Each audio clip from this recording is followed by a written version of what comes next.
5 tips to get a clear skin. A lot of men think acne is all random. Why so they? I want clear skin.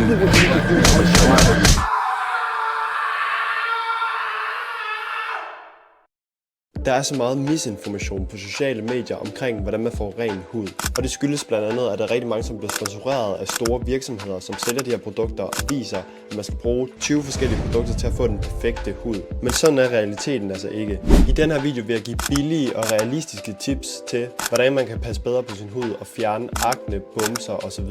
Jeg har selv en del erfaring med det, der har haft rigtig mange bumser og akne. Og jeg har prøvet over 50 forskellige produkter, og det er faktisk ikke så avanceret, som man skulle tro. Så følg med, hvis du har lyst.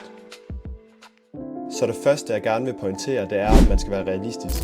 Der findes rigtig mange reels og TikToks, der fortæller, at du kan få ren hud på en uge eller på 3 dage. Og det er altså ikke specielt realistisk, fordi det er selvfølgelig muligt, men det er langt fra de fleste tilfælde. Det handler mere om at være vedvarende og have nogle rutiner, som er gode for ens hud og sundhed. Så hvis du regner med at få helt ren hud i løbet af de næste par dage, så kan du lige så godt gå ud af videoen nu. Ellers er der helt basalt nogle grundelementer, man skal have på plads.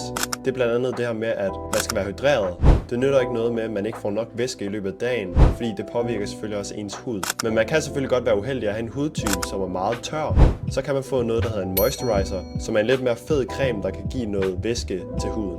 Udover det, så skal man også tage lidt hensyn til ens kost. Det nytter ikke noget, man kun lever af chips og fed mad. Men selvfølgelig skal der være plads til kage og lidt usundt her og der. Men sådan helt basalt er det en god idé at sørge for at spise bare nogenlunde varieret. Hvis vi går ind til de metoder, man konkret kan bruge, så er der blandt andet ansigtsrens. Her kan man bruge sådan noget som face wash, cleanser eller skin tonic. Jeg bruger personligt selv mest skin tonic og face wash, og det er bare helt normale produkter fra Matas. Jeg har brugt noget fra et mærke, der hedder CeraVe, som også er okay. Men efter min erfaring, så bruger jeg bare Matas. Der er så mange forskellige produkter. Det er slet ikke nogen reklame for Matas eller noget, men det ligger på et fint prisniveau. Der findes sikkert noget tilsvarende, som er billigere, men det er i hvert fald slet ikke dyre produkter. Når du bruger skin tonic, så har man bare nogle vatrundeller, og så fjerner man egentlig de døde hudceller og det urenheder, som er i ansigtet. Hvis man bare gør det 1-2 gange om dagen, så er det helt perfekt. Så når man så har renset ens ansigt, jamen så er det en god idé at få noget creme på. Det kunne fx være en helt normal ansigtscreme uden parfume. Du kan få utallige forskellige slags. Jeg bruger en creme fra Nivea, som er den her, men jeg har også brugt det der fra Matas. Hvis man fx har lidt sensitiv hud, så er det en god idé at få en creme uden parfume, og det kan være fra alle mulige forskellige mærker.